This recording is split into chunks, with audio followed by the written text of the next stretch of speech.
Green is truly best, and today we'll talk about why as I go over 4 winning orc lists. 3 of those being undefeated with different detachments, different archetypes, and different key units for the most part.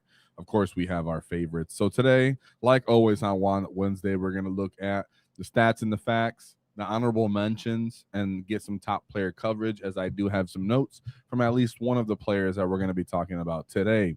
So, of course, just remember, we go over this because we look at the archetypes, we look at key units, and we want to know how we can incorporate these ideas, these concepts, these variations into our list based off the collections we have. So we don't do this just for you to copy and paste. We do this so you can learn and set waste to the battlefield. So, of course, let's get into it. You get boys are talking about the DACA, we're talking about the Tide, we got the Freebooter Krew. It's everywhere. It's everywhere. And of course, the first thing on everybody's mind is we're gonna get nerfed. So we'll see about that. Of course, let me know. This is live. We do everything live. That's what makes our powerful wall so mean and green. So of course, let's get into honorable mentions. I actually got 2 pages of honorable mentions today just because there wasn't a good site that I wanted to get the stats from that had updated. It's still new into the edition. So I just found a bunch of lists that were doing very well, and it's a variation of detachments that are doing very well. Very exciting for the Orks, but it's also giving the whole community a big poo-poo stank face right now. So we have Warhorde at the top going 4-1, Dread Mob 4-1. We have another Warhorde of 4-0-1, another Green Tide of 5-0. I'm not covering that one. All right, and then we have a 4-1-0 Dread Mob. And then we still also have 2 different Freebooter Krews that went 4-1, 4 more Green Tides that went at least 4-1. But our boy Damien, shout out to him from High Stakes 40K, he ended up going 5-0 again at a different event. And then we have some Warhordes still showing some love too. So several different ways you can play Orks. But I actually also have in my back pocket a hunt list. So we have a lot that we can talk about. I know that people are mostly saying, well, now we also have the new detachment that was released, which join us again. It may be a day or two. We're going to come out with the video for that as I gather my thoughts about it. But for the most part, that's giving people even more reasons to be cautious, to be worried and anxious about Orks. So I don't think you should be, though, right? That's the one thing that I really want to encourage my fellow 40K, my fellow orc players, man to man, get to get, greenskin to greenskin, right? Is don't get caught up in the drama and the anticipation of what is to come with GW changing 40K and orcs and such like that. You really just need to refocus and remember that we're playing a game, and that the great part about being an orc is that we always win.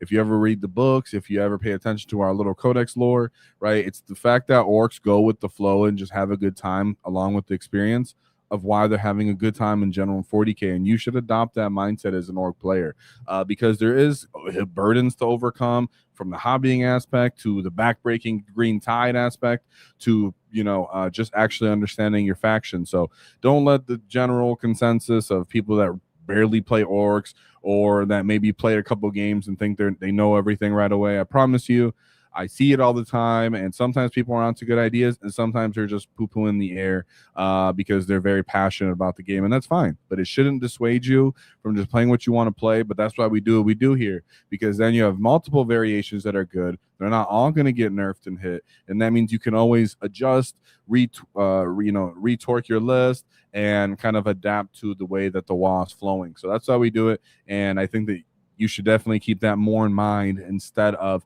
oh my God, boys are doing great. We're going to be taking, oh no, GW is going to nerf us to oblivion. Oh no, we can't shoot. We'll see. We're on day 0 still in my head. We're going to get a codex. There's still too many variables for you to be down and out. Just play the game, right? I remember when the mobs were being talked about to be 9 inches, and I was telling people, oh, I think Green Tide's going to be good. I don't know the points yet. We'll see.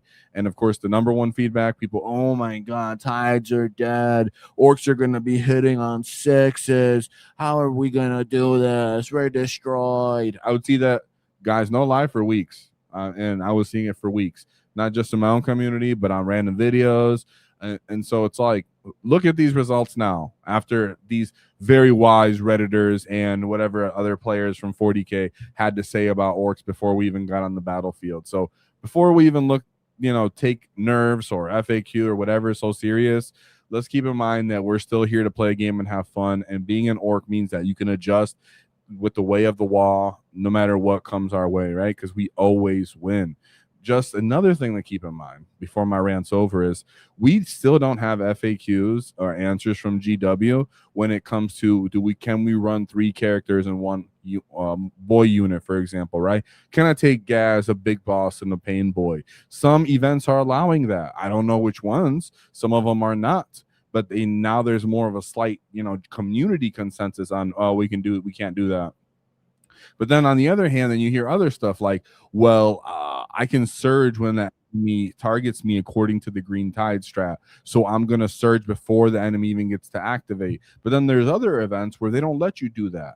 So there's so many like little equations on the battlefield, people playing rules wrong, people not understanding certain interactions, and TO just has to make it up on the spot. So just play the game, enjoy it. We're doing great, and I think even if GW comes and nerfs us, we'll still be doing pretty good because the mechanics of the game are really what's helping us right now, which means we can still actually overcome that.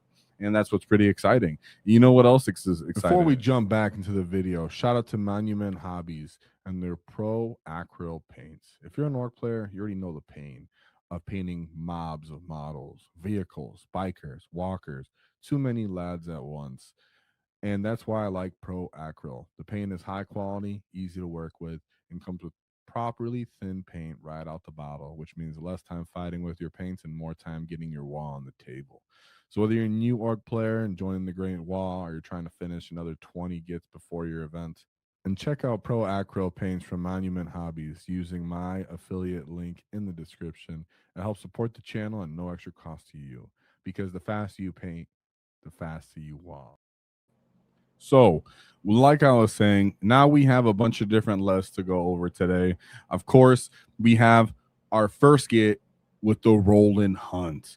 As we go over all these lists today, just remember that I have several different detachments we're going to go over, which is going to be the fun part. But as for our boy Thomas Greer, he actually reached out. He gave me some notes. So that was really exciting because this is your fault, Thomas. He did not put his faction in BCP. Let me pull up the window, guys, because I'd slacked. Right here, it doesn't say he was playing the Hunt, but when you click it, it comes up. So he missed my my observations. So remember, if you're a greenskin or a greenskin that does well at an event, tell them, reach out to me. I'll interact with you and we can get some notes out there and let your stuff be heard. He also got some cool pictures. So that being said, let's go over the Hunt Rollin' Death list, which ended up winning, going 5-0. Very exciting to see. We have Gazgul Thraka with a Pain Boy with 20 boys. We have a Beast Boss with Proper Killy and 20 Beast Snagga Boys. Now that's pretty awesome. Beast Snagga Boys really, really lost a lot of attention, and people generally weren't taking the Beast Snagga Boys that often anymore because they were like, well, boys are just so cheap. And there was always a lot of, I wouldn't say contention, but discussion about like, well, what about 20 Snaggas, right? And I was one of the people that would tell guys all the time, trust me, 20 Beast Snaggas is freaking awesome. And of course, there's other really great players like Stephen Paprine, or of course now we see Thomas here, that take me up on it. And 20 Beast Snagga Boys in the Hunt specifically.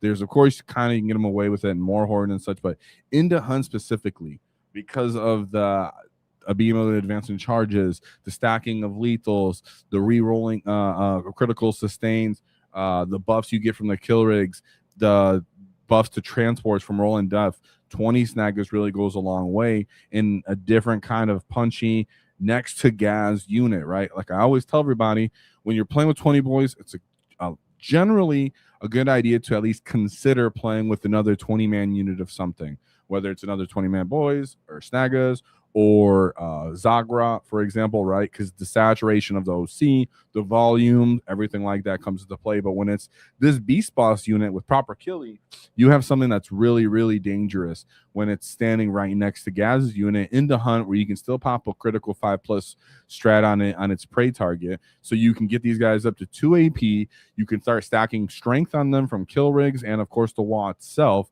So your snagger boys get up to strength 7 infantry, critical 5+ lethal and sustain if they're within Makari's range. So it stacks super, super well. This has been an old combination, literally multiple years old if you watch old snagger videos.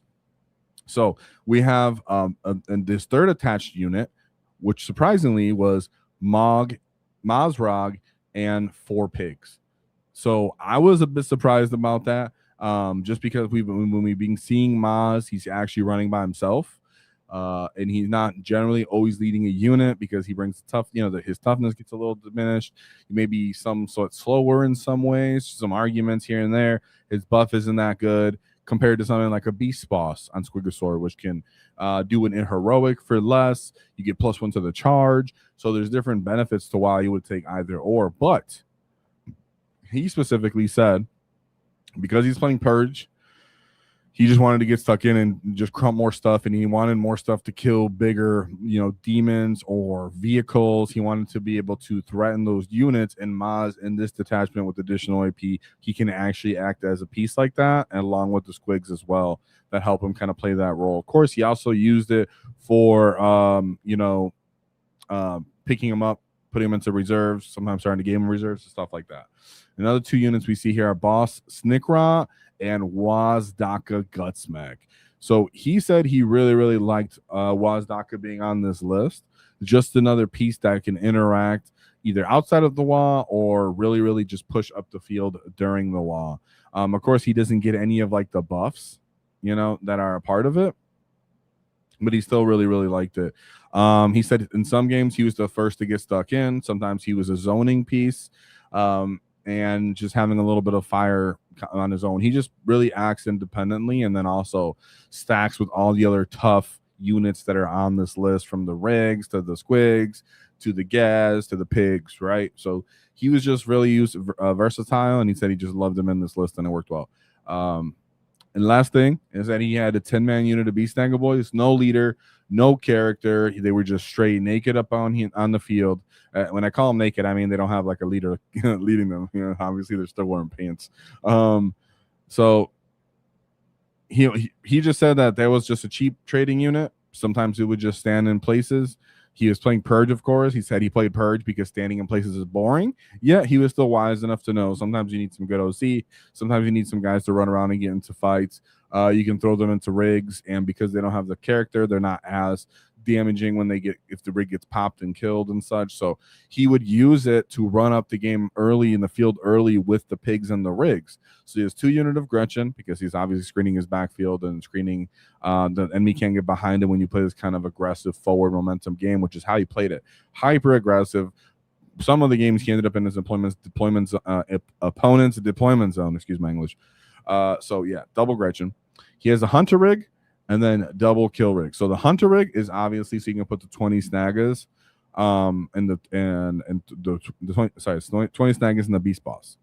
I personally in the past have played this also as a variation if you want, where I've taken a battle wagon and Gastrel with Mega Knobs. So then you have 2 of these really fast elite bricks that can run around the field, and the enemy's like, oh my gosh, which one do I pop?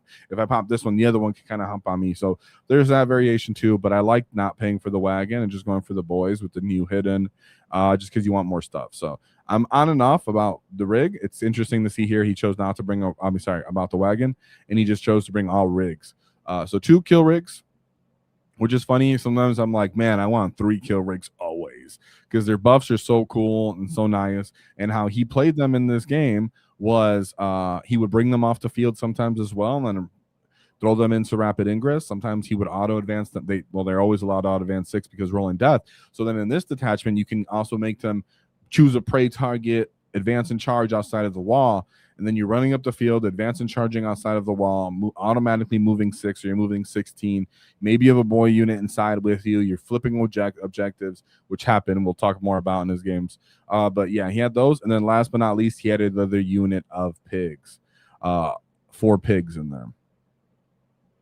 One of the other notes he made that I just wanted to say, maybe before I found it, that I thought was a good lesson, which he said the hunt enables the game early for pigs and rigs so they can get into fights, they can choose interactions, and that allows you to line up the wall on your timing. So on the perfect timing, he said, really, but on your timing, meaning when you can actually get the most value out of it. A lot of the time we use it as a desperate way to cover distance and just touch our enemy. Sometimes we use it to hold up an invul and just clear screens. In this way, the rigs are tough enough, the pigs are tough enough that they can choose fights with certain buffs, win the purge matchup, be difficult to kill and respond. They're pretty cheap for their cost. And then when the enemy has invested enough into killing these skirmishing type units, then you come in with the 3 big attached unit or stuff like that can come in and actually delete the enemy itself. So he said that allows the hunt itself allows for you to choose these interactions early and then time up the perfect wall at the right moment, which is why Gaz is here, right? He's a force multiplier in the fact that he gives out lethal to all these units that want lethal, as well as he himself is a mid-table bully that can actually delete anything that runs into the mid-table generally, right? Of course, if he doesn't have sustain here, so I guess not anything, but he's very, very threatening to anything in 40K that walks to the mid-table, as well as when you have a beast boss with 20 snagas on the side as well that can fall back and do stuff, and it's freaking awesome. So this is great. Love the list. It was very exciting to see, and I was really excited to see his path to victory and get some notes from him. He scored pretty well, of course, and welcome to the Great Wall to all the live gets that are here. All right, if you heard my rant, thank you. Usually I don't rant, but here we are. So number 1, didn't put that he was a green skin, so shame on you. Always represent the Great Wall. Just kidding, but yeah, thanks for reaching out. Let's see his games though. Of course, he gave me some notes. I might pull up some of those pictures if I don't get lost in the sauce. So we have Necrons, Canoptic Court with a Taken Hold, good old-fashioned crons. So we have a Necromancer alongside a unit of Wraiths, another Technomancer alongside another Wraiths, double Catans, one's a Void Dragon and the other is the Nightbringer, along with a Luminor Suzeris, so like an infantry version of Maz in some ways, double Canoptic Reanimators, a small unit of Swarms, 1 unit of Crypto Thralls, 2 units of Ophidian Destroyers, and a Tomb Blade. So he did have notes about this, which he just usually does track when I play this kind of game, and he pulled it off very well with his idea. He said pretty much with this game 1, he was more worried about the bricks than anything and making sure that he didn't bounce off them. But all in all, one thing to always remember is there's one super hard counter in 40K2 Catans, and it's called the Beast Snagger Boys. So the Beast Snagger Boys in the hunt being able to snap a lethal critical 5+ sustain onto Catan unit with their actual additional +1 damage beast boss in there means that he's still getting flat 2 damage, dev wounds off on them. They're spamming volume of damage 1. Every 5+ and 6 is actually wounding them. So the trick is, of course, to pick that up and fish for more 5s and 6s. That way you just do a ton of wounds right off the bat, and then you just go for the wounding them on 5s after that. So that's what he was really, really making sure was the most important thing. And then also being able to get Gaz into some wraiths if he was possible. So that being how it ended up happening here, he said the game on top of 2. Once WAAAGH made it into a fight, he also had sent the kill rig up into some wraiths to kind of hold them in place, because the wraiths aren't really good at killing them in response. Wraiths are good at killing other infantry, which is kind of surprising sometimes because they're 2 damage, you don't catch you off guard. But in this way, he's like, no. I'm going to make sure that my rig handles the wraiths to hold them in place, and then the Void Dragon's going to respond with the Rapid Ingress, which was his actual kind of bait here, where he was hoping the enemy would come for the rig. So when the enemy ran in to kill the rig, he set it up for a game 3 WAAAGH, and that allowed him to WAAAGH and let Gaz run into a unit of wraiths, and then let his dudes come and actually pick up one of the Katans. So he said he won turn 3, and then that pretty much just murked the game. I'll show you the pictures of his army and some of the games at the end, just so it's nice and concise all at once, because he has a really nice army. And he did a lot of cool kit bashes. So all in all, what he was saying is that he utilized the transport capability of the units to get into fights to hold units in place, while he chose interactions with his early ability to advance and charge, to pick off kind of some of the weaker units and to get investment from his actually efficient combat units like the Katans or the Wraiths to kind of start moving up the field. And once they did, it allowed him to set up that turn 3 wall. This is what we're trying to stress here when you're watching the video. Regardless of what version of the hunt you're playing, always make sure you set up those layers of, I can go out, pick fights, win the fights. When the enemy does respond, then I can postpone to a degree or set up the game perfectly for that turn 3 wall or bottom of turn 2 wall if I'm going, depending on the turn order. Why that's important is for primary and for the tempo of the game. If I can hold my wall till turn 3 and then come in and smash into you with my strongest assets while I have a 5-up invuln, it's going to be hard for you to dig that stuff out, especially when it's stuff with a lot of OC. So he had perfect counters and ways to smash these units up, and it set it up for a 100-point win there. Great job. Love cracking up some Necrons. And then we move into his second game. Let me make sure I get rid of some of these, just because, I'll right away get lost in the sauce. So then he goes into the Tau Empire, which is the Krew hunting pack detachment, mostly big play Krew hordes. I do got pictures. I'll show you. It looks pretty cool.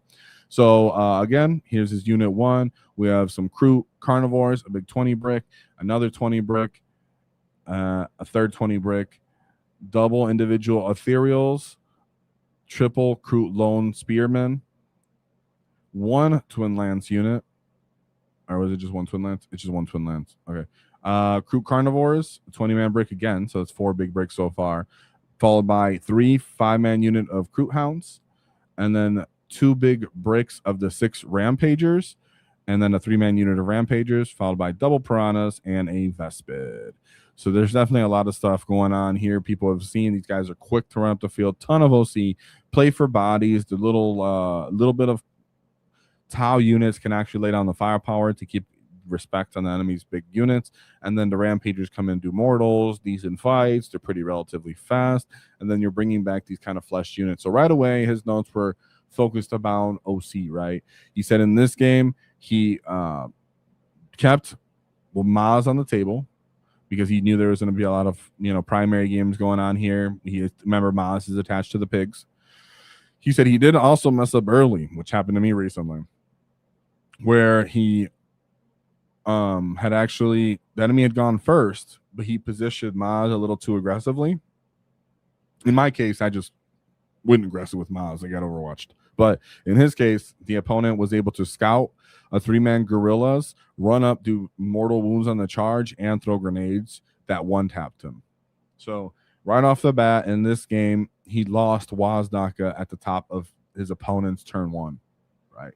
Everybody's had games like that, but you got to nose down. You got to stick into it. Don't just give up on the game, which he didn't. He said he left, like I said, so at this point, he said, well, because the enemy did that and he ran up with the gorillas and the hounds, it allowed him to double consecrate ground on turn 1. And he said he wasn't going to be able to really stop his early game recon, which is kind of the thing that everybody has kind of come to the consensus of recon versus something like Purge, is the opponent can do it kind of early, but if they do it for too many turns too early, they'll run out of assets. So let's see if that happens here. He said in this case, he ended up wanting turn 2.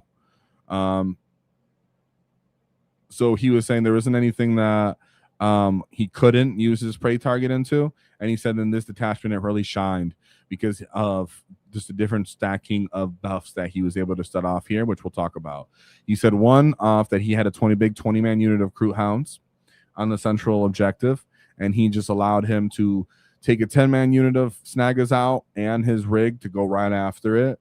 The enemy didn't reactive, and because from the kill rig, but he also left his Snaggas 8 inches away intentionally to stop the reactive move. but he had the boarding ramp buffs from that kill rig. So actually was a +1 to that charge. And when you choose the target, you get to reroll.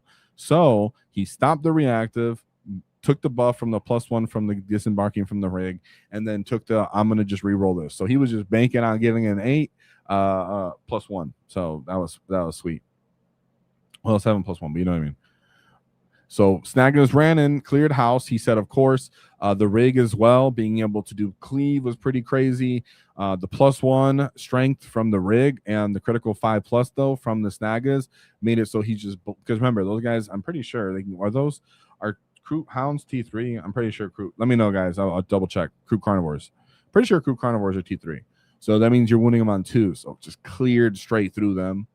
And he said he was able to kill that entire unit and consolidate onto his home on turn 2 because he made that big old charge after that enemy had baited him because he had rolled a 10 with that attempt +1. So he got an 11, got the pile in 3, and then consolidate 3 after deleting that big unit. Nasty. So he said, so even though the enemy was a good player, he just felt like his reach was crazy when he was pulled that off. He ended up lining up for a turn 3 WAAAGH, where again he sent in a rig into a 20-man unit with cleave, and he said it was an insanely busted number of attacks he got off there. By turn 3, he had pretty much tabled his opponent, like frontline units, and most of his actually punching units. And when the enemy responded on turn 3, he couldn't kill Gaz, and the 20-man units had been sitting on objectives. So like I've said many times, and I said when we started this, you know, that if you can delay, postpone that WAAAGH for turn 3, but still pick up all these different units that would do chippy type damage to boys, snaggas. Oh, okay, I'll kill 5 points with this unit, 5 boys with this unit. I'll throw some mortals, I'll charge, or grenade, whatever. You lose those other additional activations, and enemies really, really struggle with the pure volume on boys while they have fill no pains. And keep in mind, the Beast Snagga boy unit with a strat can fall back and charge. So that means if they have to immediately say, do I prioritize killing Gaz right now when he's really, really tough at his toughest? Or they're going for these 20 Snagga boys over here, which if I don't kill them, they'll be able to fall back and charge and hit me again. Or do I leave Gaz there where he's just going to blend through whatever's in front of him? So it's actually a lot of pressure on the opponent to choose what they're going after once you time up that turn 4 WAAAGH. Okay, so then we go into his third game. I'll try to go a little faster because I think I'm preaching. All right, so we go into his third game, which was into the Chaos Demons Scintillating Legion. So he had Bellow Core, triple birdies, quadruple birdies. So he had 3 Lords of Changes and the Kairos. So the big five, excuse me. Plague Bears, double Flamers, and a Screamer. That's all he had. I think this opponent was playing Purge as well. So in this one, he said our friend here, Thomas, went first, and he had more trash. So he didn't really want to give up a bunch of little unit kills, but he did want to draw out his opponent's big birds right away. Therefore, he took Gaz's unit, put him behind Dents, and made sure that he was able to go to ground. But that forced the enemy to say, well, I'm just going to go for that. So he threw up Kairos and a Lord of Change within 12 to attack Gaz's unit early. But one boy survived. Fantastic. Pain Boy can bring him back. Gaz is still there. You got all your buffs. Time to WAAAGH. So he said the enemy looked like he realized he made a huge mistake at that point. He said he pulled up an empty rig from reserve at the bottom of turn 1. So keep in mind, Thomas is saying he went first. His opponent went second. At the bottom of turn 1, at the end of his opponent's fight phase, he used 1 CP to pick up an empty kill rig. It's really, really fun when you get that off and you can find a good spot to put on the field. And when the enemy's so elite, there's no way he's really screening like that, which means it can come up in different spots. Therefore, he ended up going for a top of turn 2 WAAAGH. The Snagga boys ran up. They one-tapped the Fate Weaver with the 5+ lethal sustain criticals with the full rerolls, and Gaz with the unit of pigs and a rig all made their charges and went into another Lord of Change. He sent the rig down the middle, which moved at least 10 inches, and ran into Bellacore to hold him in place. Both of the additional birds that he had fought died, and Be'lakor was down to 3 wounds. The birds exploded as well, but he still was able to keep momentum. The enemy again at this point has to now respond to Gaz and Snagas when they're optimized on top of the rigs and the pigs, which are also optimized. Because something that I think we forget is that during the WAAAGH, all of these rigs and pigs are getting additional attacks also on their extra attacks, right? Profile. That's new change this edition also on top of the cleave. So they're getting a bunch. Now, in this case, there's nothing to cleave, but against the Krew, there was. So at that point, he said the enemy couldn't do anything. He rapid ingress to Maz to kill another Lord of Change, and the opponent was almost tabled.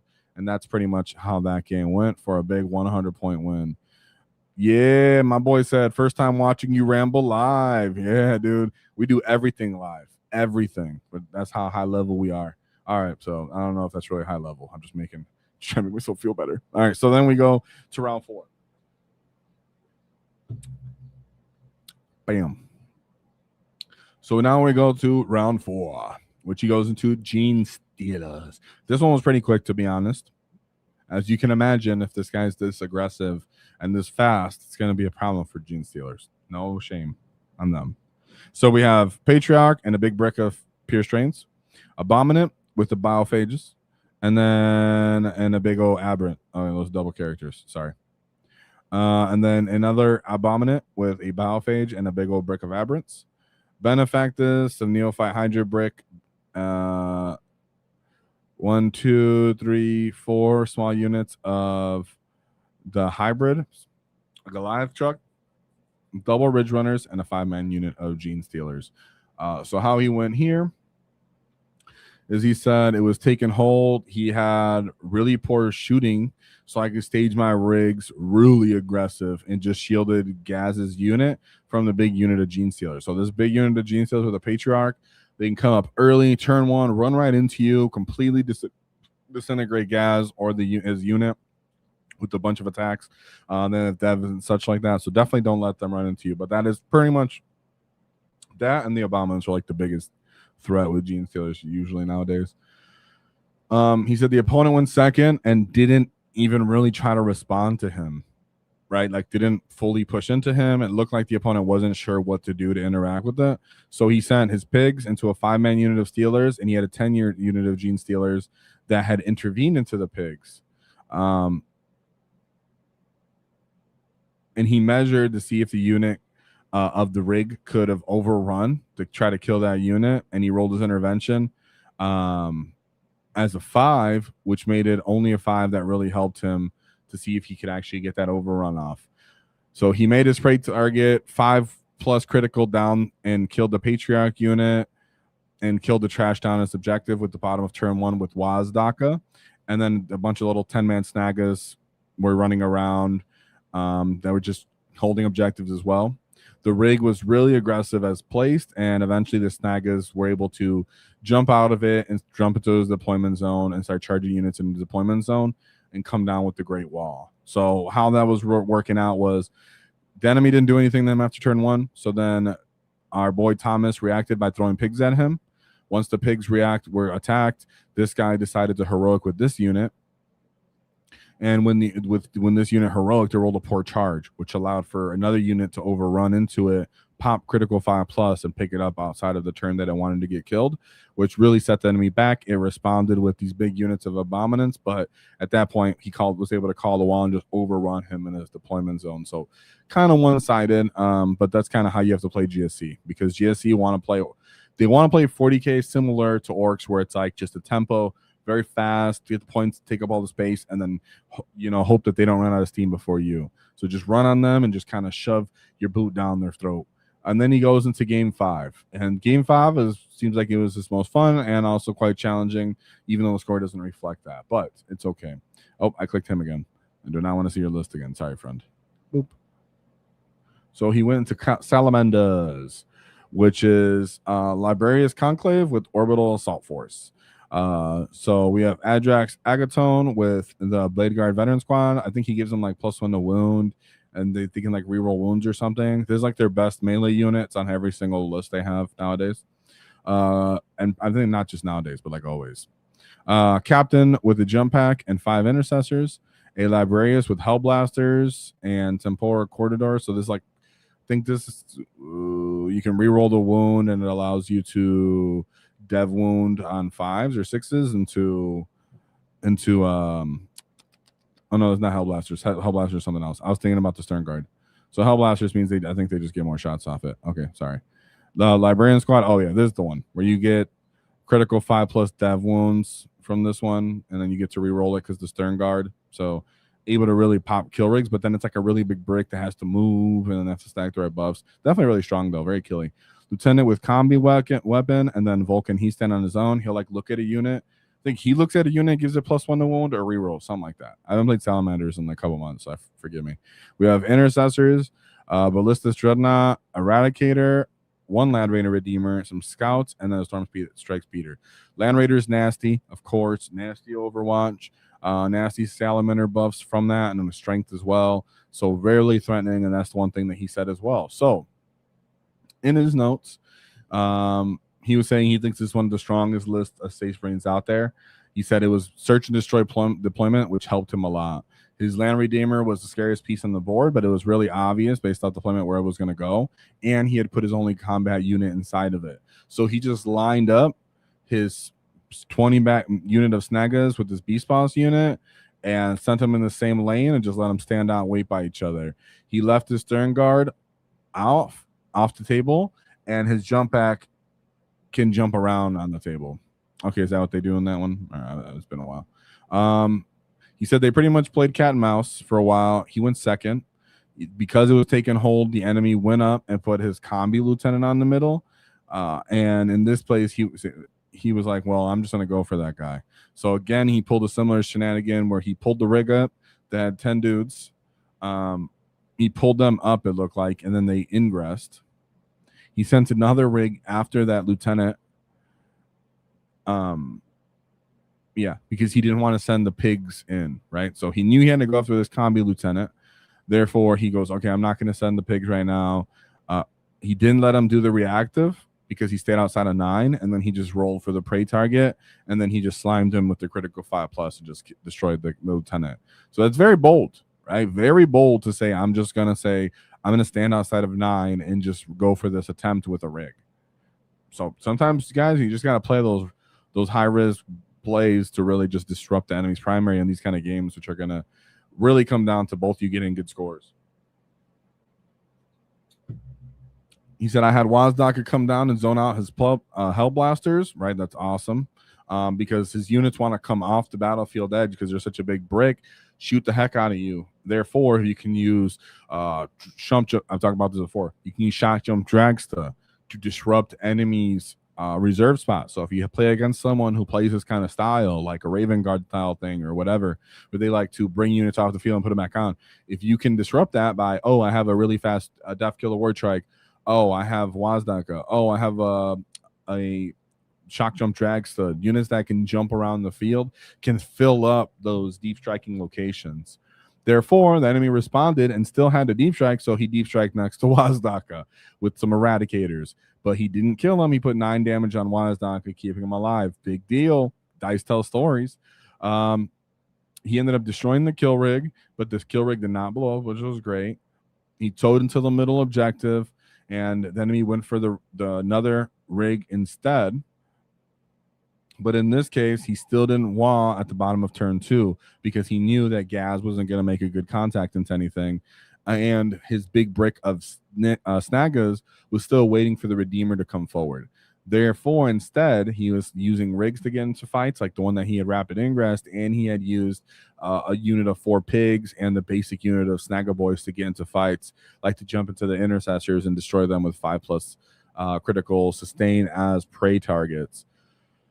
And then he also got into fights with Vulcan's list near the enemy's natural expansion that he scouted into. Ultimately, what ended up happening is that on turn 3, he called his wall. He rapid ingressed Maz and the pigs in on that turn as well.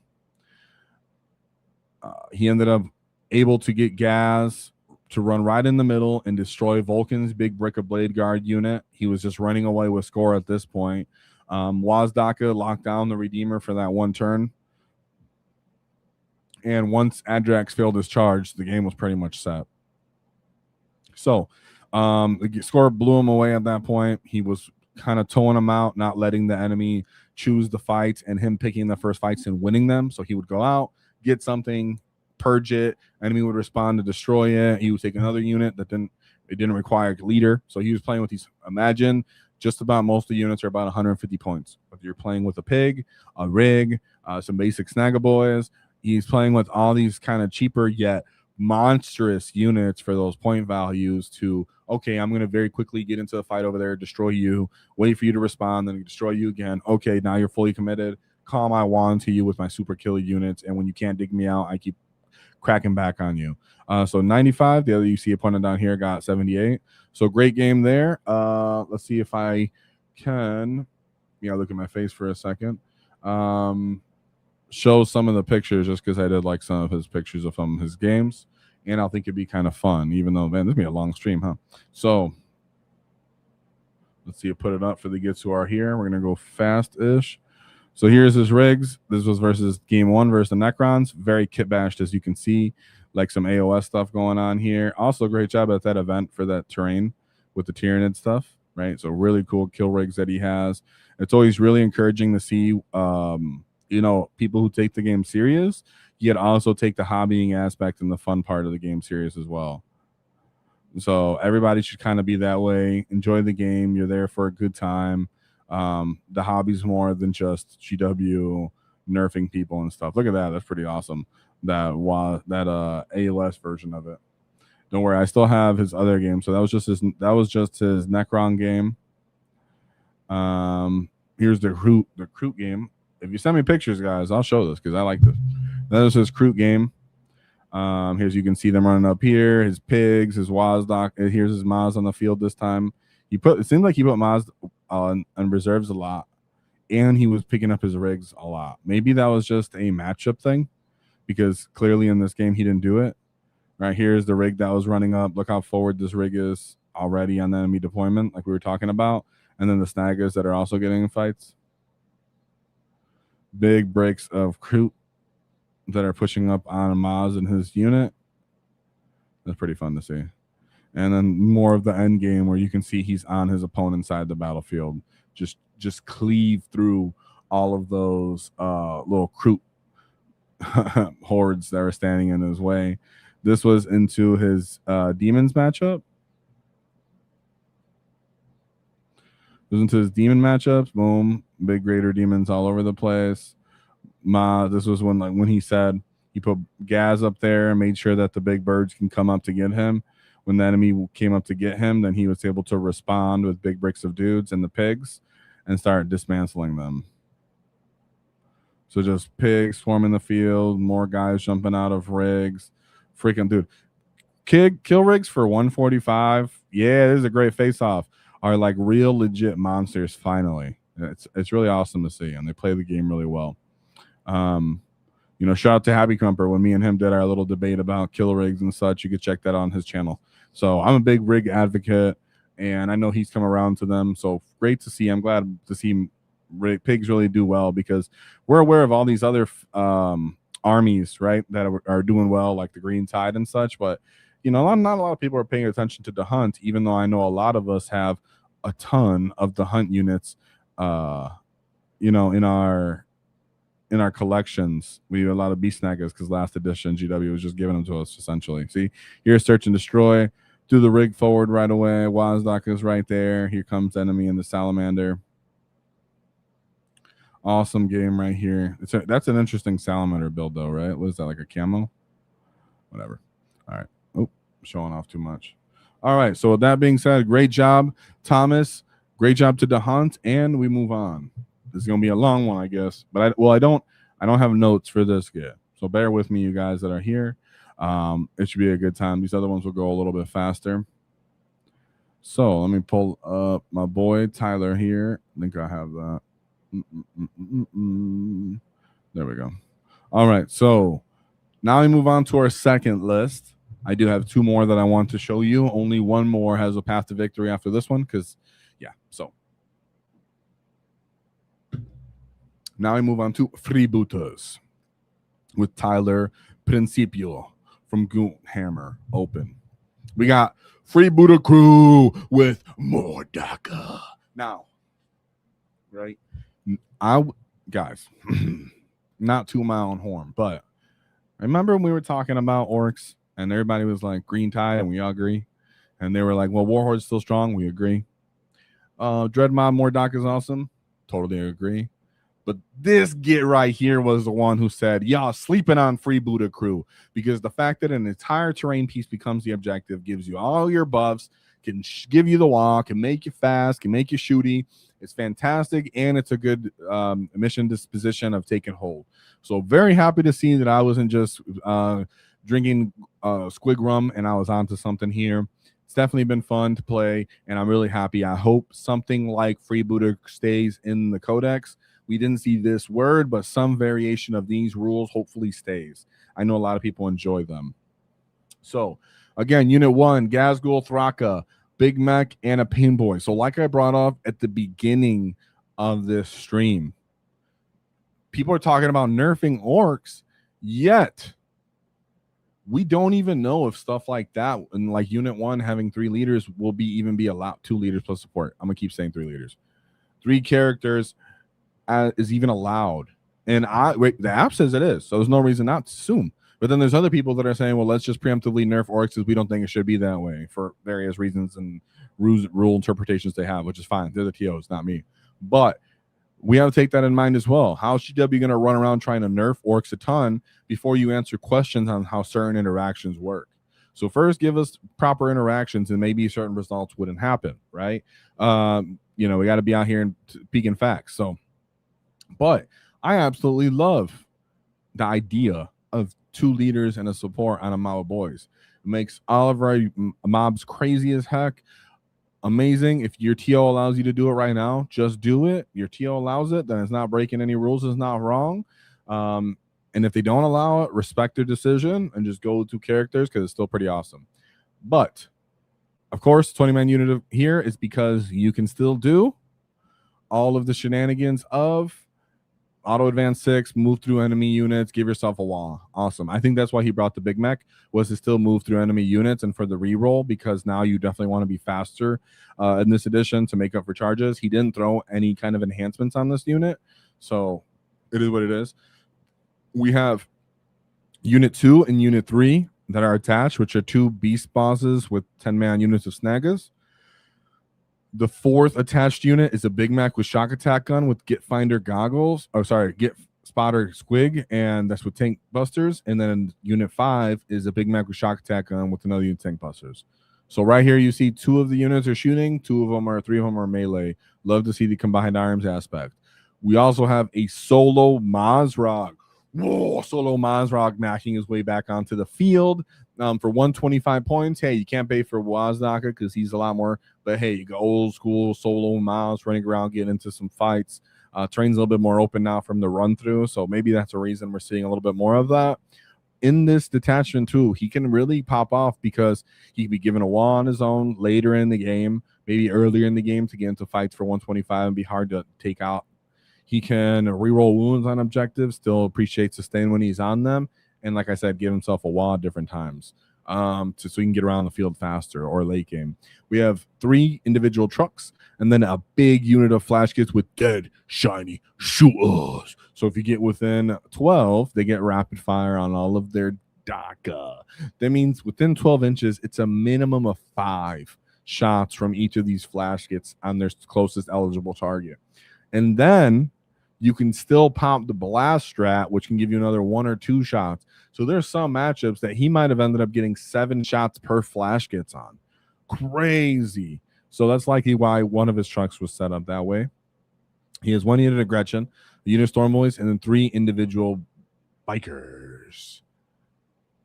So that being said, let's move on to his path to victory. I think this is a very substantial freebooters list. Nothing Nothing really here that's too surprising other than, he decided to take War Bikers over Storm Boys, but it might be just for the toughness factor. Not really sure. So let's go into his path to victory. I don't have notes, so this one's be much faster than last one, but have fun. We have another unit of the other Gene Stealer coats. So the enemy is playing party assets. We have a Patriarch with a big brick of Gene Stealers, a Clamovis, a small unit of hybrids, another Acolyte with the Locust, and a big unit of Metaphors. An Acolyte with the Locust and another unit of Metamorphs. Unit 5 is Primus with some hybrids. You have a Magus, hybrids, another Magus, and some more hybrids. Saboteur, Sanctus, Hand Flamers, Double Killy Ridge Runners, and a big 10-man unit of the Gene Stealers. Well, guess what, guys? We were just talking about what happens if Flash gets can, get blast off on a target that has at least 10 models. A lot of the time I heard, wait, AWAAGH Tactics, the meta is not going to have 10-man units, okay? I've seen the videos. All right, bro. Right? I'm sorry. Just when I was talking about how blast can be so much fun, come on. Hey, imagine you're going out there and you're like, oh, did you just give me 4 blasts, dude? On top of my 4 shots for my gets, 5 shots for each of my gets. So that's 9 shots per flash get into one of these big bricks. If I'm doing my math correctly off the top of my head, that's insane. You might only get to do it once at every couple events, but it will lead to some great results. Of course, you also got Gaz's unit that's going to be horrific in this matchup that they don't really have a good response to other than the big brick of their Patriarch and the Gene Stealers. But we also still have all of these beast bosses with the beast snaggers. So they're running into the bricks of these T3 models on the wall, cleaving through them, getting sustain, being able to reroll wounds. There's a very hyper aggressive game. And then any of their kind of vehicle-esque type of units that want to act as kind of fire support getting destroyed by tank buzzers. And then tank buzzers can still charge into these T3 infantry and pick them up on the wall because they'll be strength 6. So very, very much multi-faceted, multi-layered combined arms.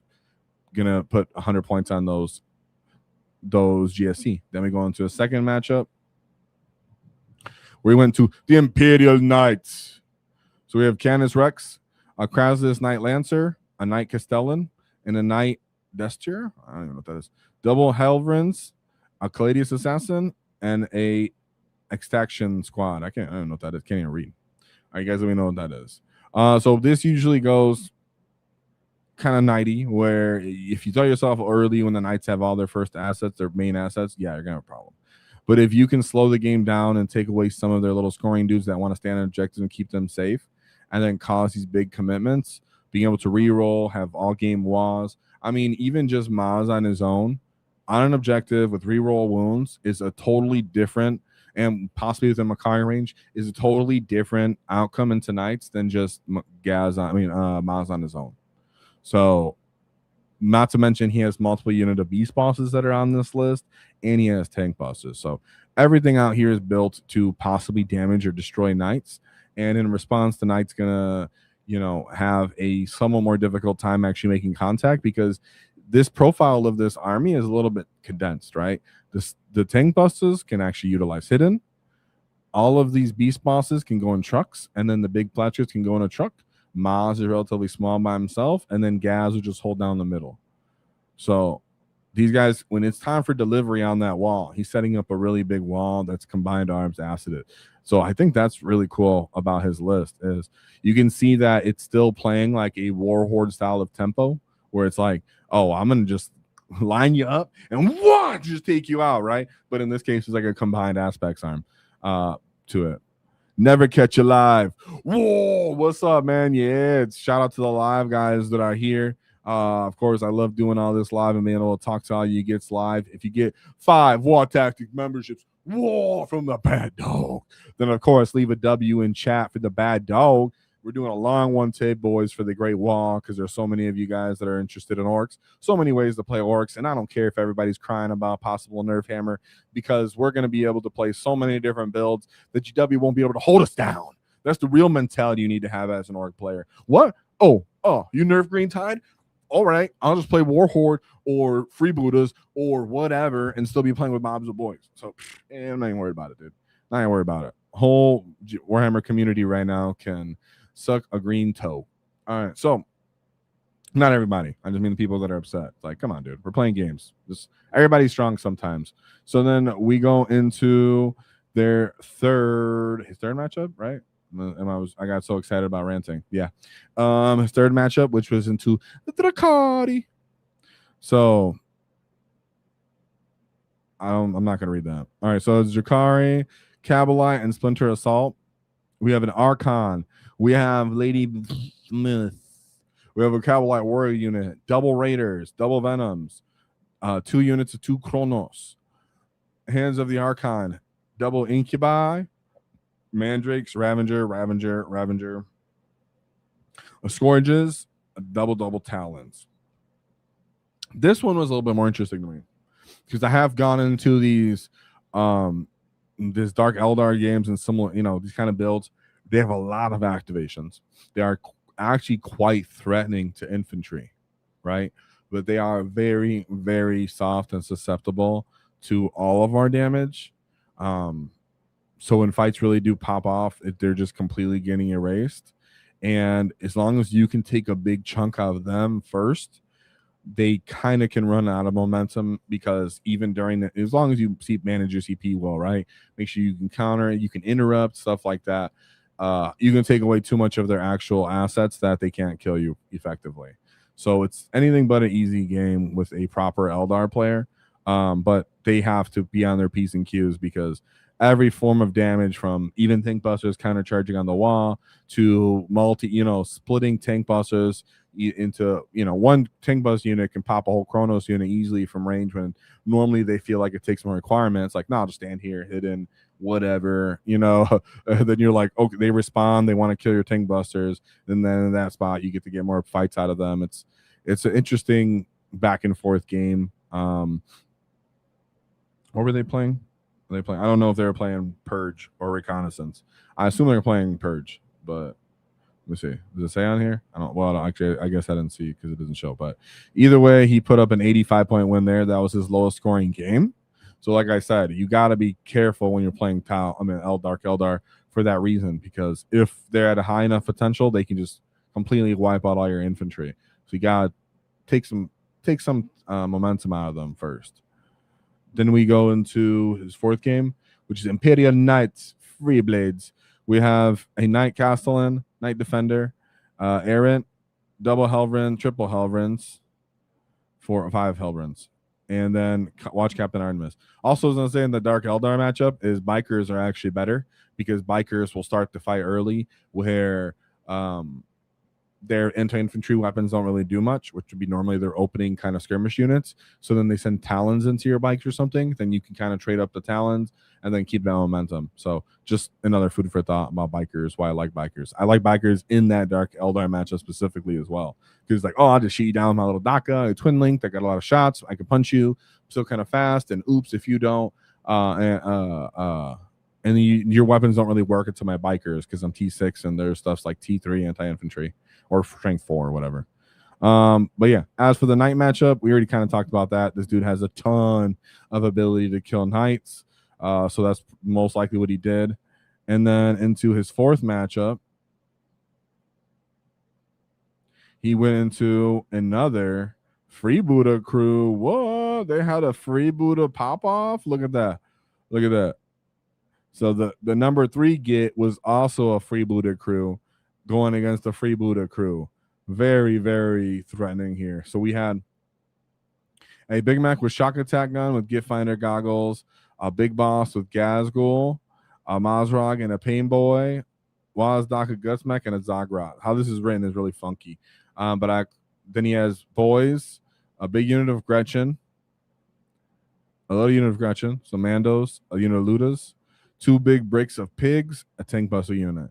So he's kind of hyper elite here. And I am interested because typically pigs do pretty well. So I'd love to hear some notes about how this game was. It might just be that the pigs are so big and the flash hits and or the tank busters were able to get shots off on them early before the wall and they don't have invulns and diminish them. I could totally see that being a problem as well.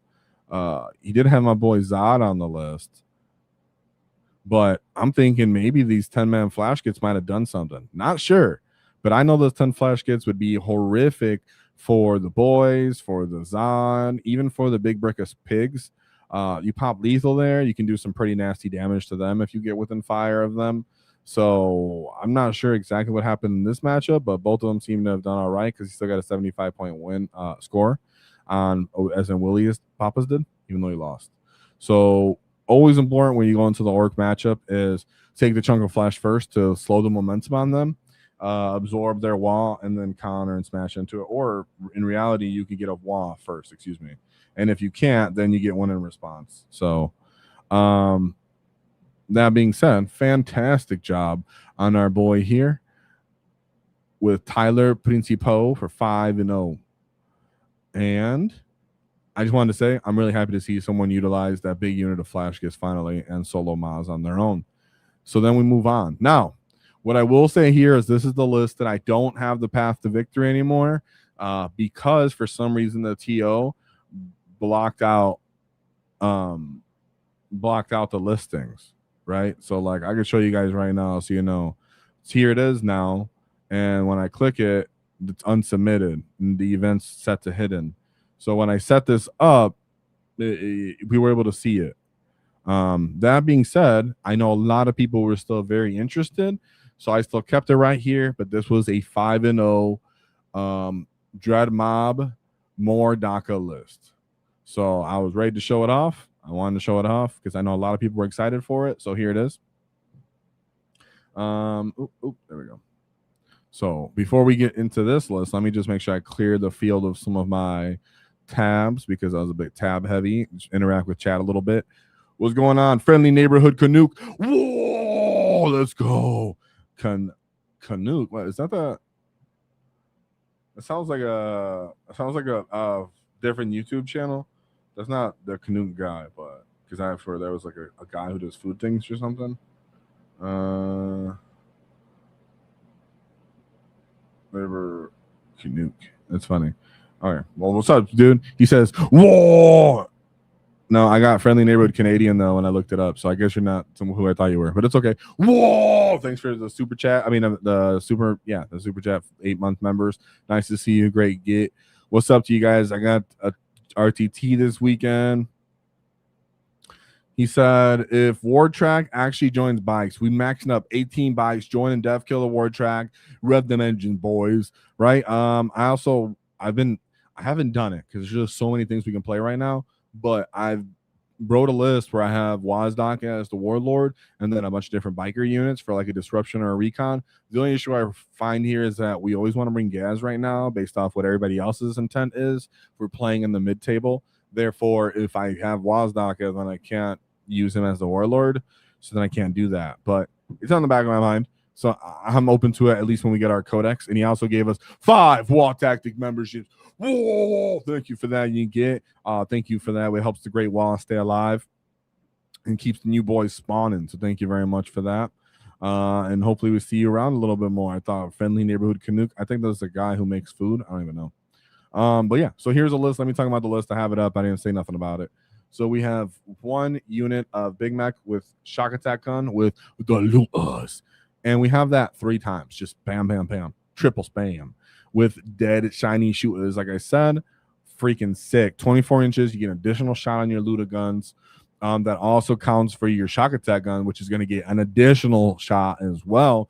Now, here's the big thing that I want to remind anybody who watches other channels that talk about orcs and blah, blah, blah, which they have good opinions too. But there's a huge, huge difference between Ludas in Dread Mob and Ludas in every other detachment. It has always been that way, and it cannot be overstressed.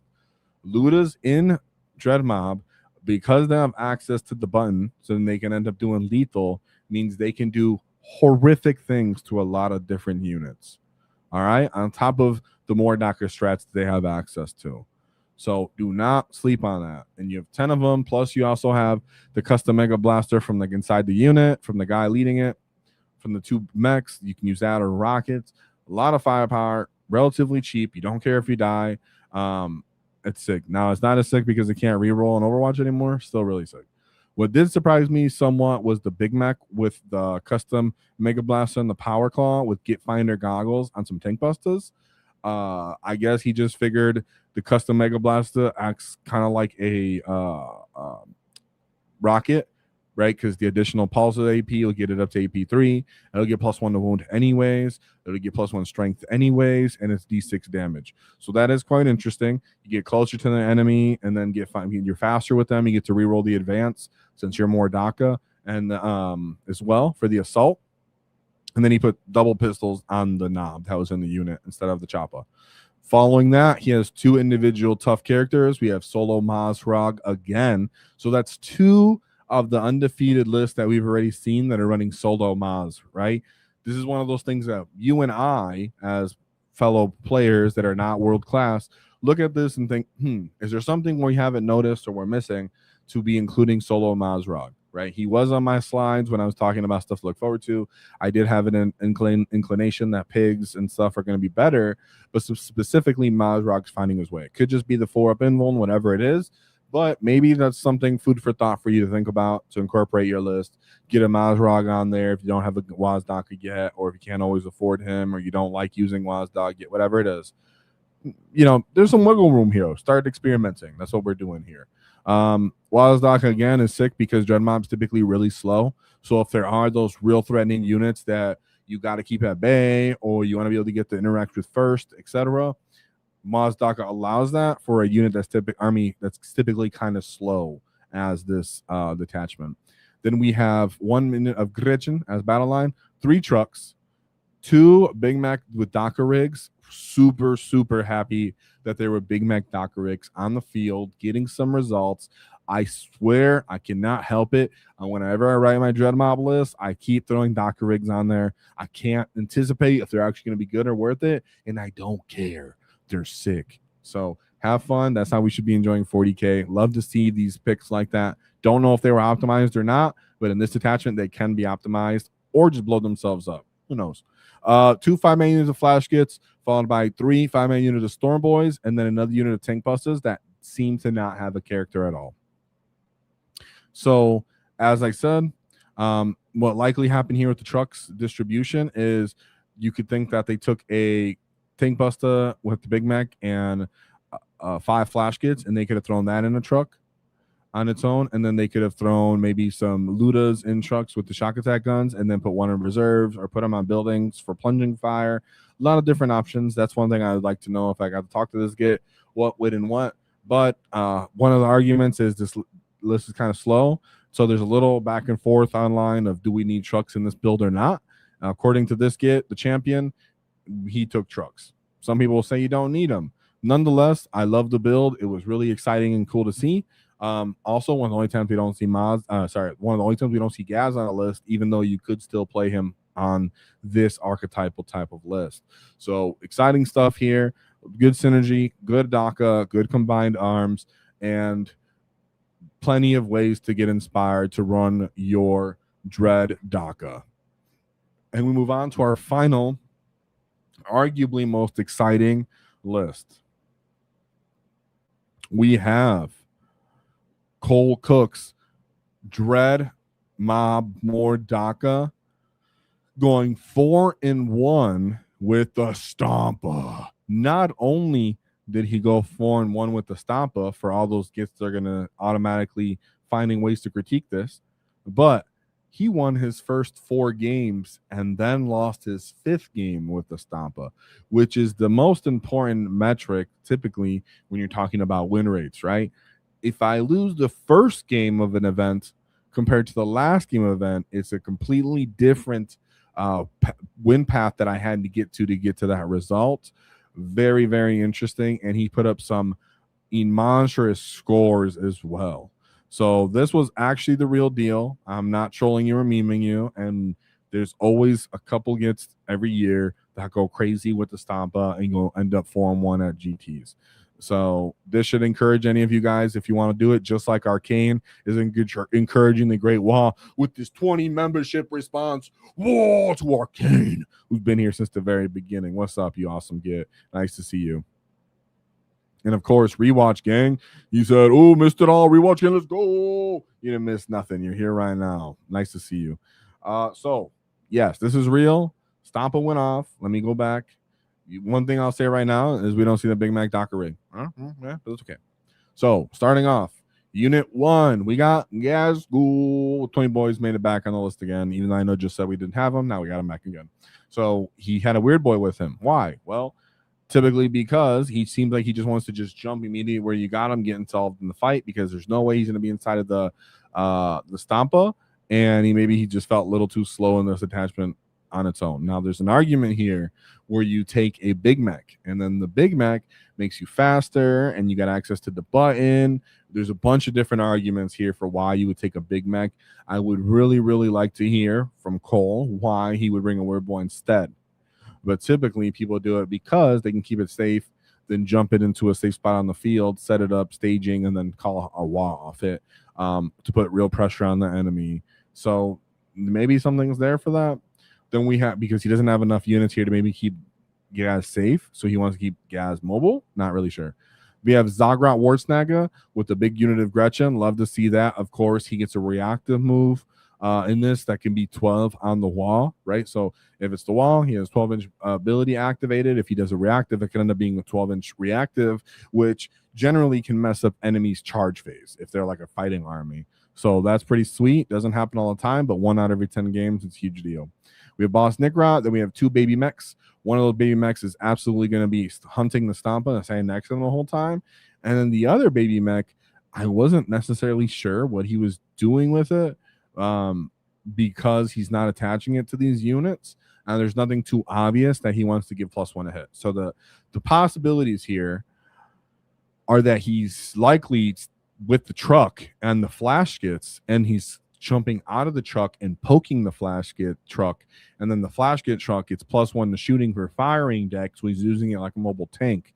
The other argument could be that he switches between using it for actions, doing secondaries, as well as poking and healing Dread Mob, the Death Dread on some phases, but I'm pretty sure he uses it to hunt down the truck and then give the truck the ability to shoot a little better, since he doesn't really get enough buffs on its own. And then all of the flash kits can still hop out and do the big shit dead shiny shooter thing, which is freaking awesome. So a ton of firepower from that. And then last but not least, which kind of caught me off guard, was the Death Dread with 3 Scorches and 1 Dread Claw. That was crazy. Wasn't expecting that. You know, I'm one of the first guests that will say I don't always give Death Dreads love or credit, even though I know people like them and people have gotten results with them. So if you're one of those kids who can do it and wants to strive for it, I love to see it. A video on how to play Death Dreads, so I definitely encourage you to try it. And here we have the Scorches. Scorches are pretty cool just because how cover works and such. There might just be those games or those matchups where you're like, man, I really want a decent Overwatch here now. Sorry, little Eldar.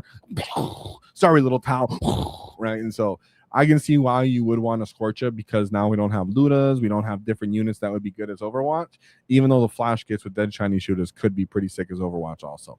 Followed by 3 individual Storm Boys for just their scoring. So with that being said, let's quickly look at his path to victory, because it's pretty crazy that he even has this path to victory.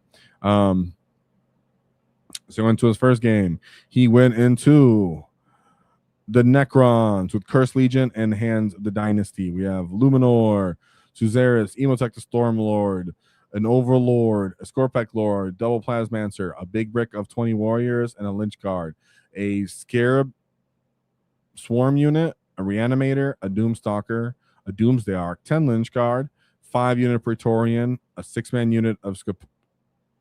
I don't know why I can't say the name for once. Some destroyers, and then some Ophidian 3-man unit Ophidian destroyers, and 2 Locust destroyers. Scorpec, oh my god, I don't know why I was forgetting the name. Scorpec destroyers, a big 6-man, and then a Locust heavy destroyer unit. So not the most meta version of Krons, but here's the thing. Right now in 40k, people are like, I'm going to take someone that can hold the middle down, can hold down my natural, so like a 20-man unit warriors and some wraiths. I also have some Lynch Guard that, in this case, we don't know their builds, but some of the Lynch Guard builds are quite fast and some are quite durable. And then he has destroyers on the side to kind of pick some skirmishes up. But if you say I have not only a Stompa to shoot you as soon as you poke yourself out with some monstrous weaponry, like if your Doomsday Arc says I'm going to shoot, or my Reanimator or Doomsday Arc, you're like, cool, thank you. I will literally pop all 3 of those this one turn. I will put my 3 best guns into 3 different targets and hope I destroy you all. Like, that's something you could totally just attempt with the Stompa and possibly get off. On top of the fact that something like a flash kit unit would be horrific into the 20 warriors, would damage. Did he have? He had the scarabs. He doesn't have. Yeah, he didn't have any. Making sure he didn't have any wraiths, so he was really just using the Lich Guard as his big brick, because it shows that he has 2. I don't know why he has 2. Like once, if we're looking at the list, it's written a little funny because he has Battle Line Lich Guard, and then he has down here another 10 Lich Guard. So I don't know why it's written that way. Nonetheless, he has all his tools to really dislodge this army, because he also has Gaz there as well. So whenever Necrons can't just stand away from an Orks and shoot at them, because you have all these Stompa that can just delete those guys, then you get into these skirmish battle with their infantry units, which generally we can kind of win those too, and then bull rush them down the middle with Gaz. So pretty sick job on that one. Then he goes into a second game where he goes into another Warhorde Orc list. He has Gazgul, a Big Boss, a Pain Boy, into a boys unit. So like I said at the beginning of this video, we don't know what events are allowing triple characters on the boy unit, which ones aren't. We don't know which ones are allowing surge before the unit activates, which ones aren't. Let's get some FAQs before we use some nerfs. How about that? But on attachment 2, we have a Weird Boy, a War Boss, a Banner Knob. Yeah, the Banner Knob.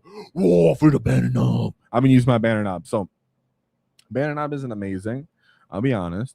I feel like he needs a little bit more buffs. Like he needs a little bit more leadership. He definitely needs to be strength 5 Choppa. Definitely. But he's not bad at all. When you can time the wall properly and he can be T6, he definitely goes a longer way. And then we have the 20-man unit boys for that. Unit 3, again, we see pigs and Maz, baby. So much Maz finding his way onto the field. I love to see it. People ending the 10th edition book using Maz. On that one, a WAAAGH Gutsmack, 1 truck, Big Mac Docker Rig, 10 flash kits, 3 small Gretchens, and then a Storm Boy unit.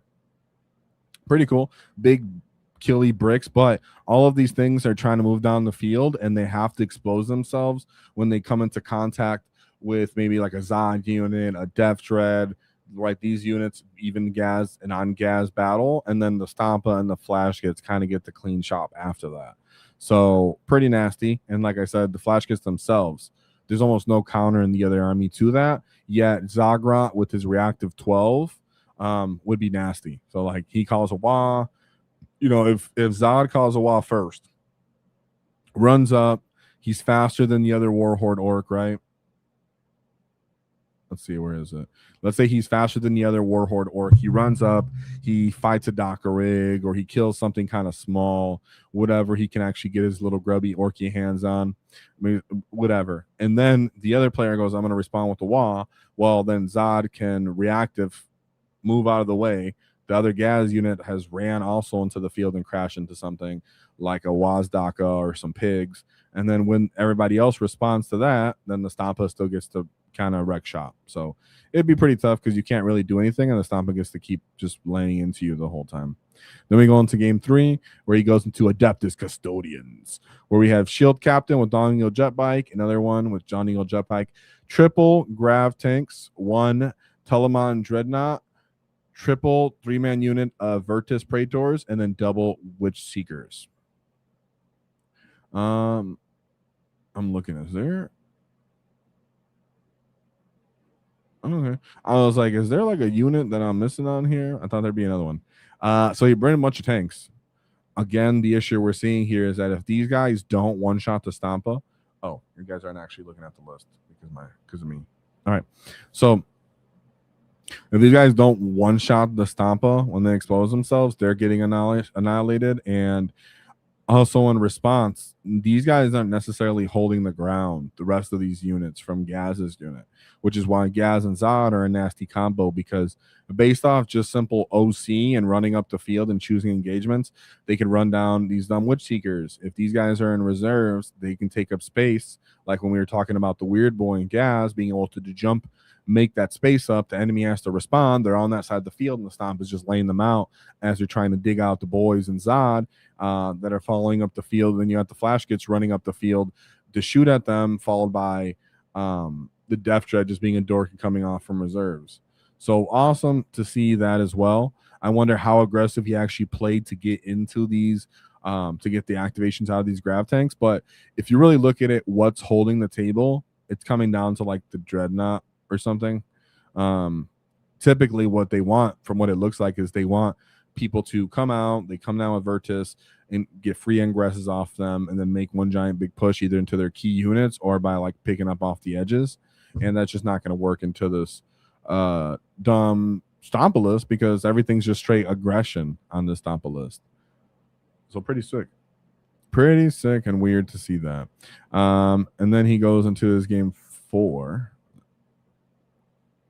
All right, and then to his game 4, he goes into Space Wolves, which are playing the Champions of Fenris and Saga of the Wolf.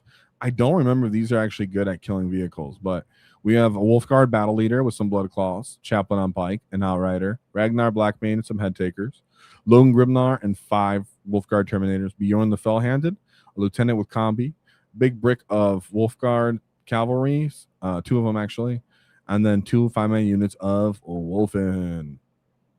So whenever I've had these matchups, it's into Space Wolves. They're not shooting obviously very much. So 1, we can deploy kind of aggressively.